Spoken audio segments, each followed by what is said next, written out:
अस्सलामु अलैकुम। आज हम अल्फाज़े मुतज़ाद पढ़ेंगे। अल्फाज़े मुतज़ाद को अंग्रेजी में ऑपोजिट वर्ड्स कहते हैं।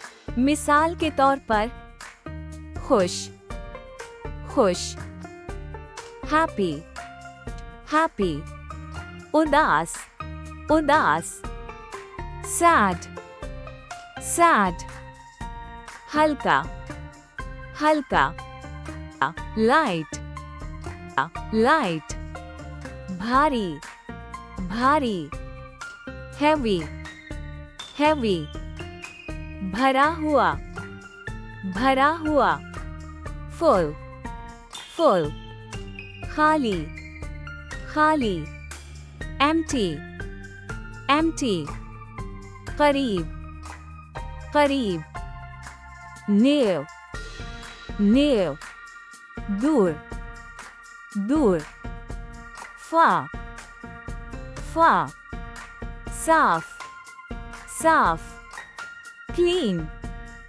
clean, गंदा, गंदा, dirty, dirty,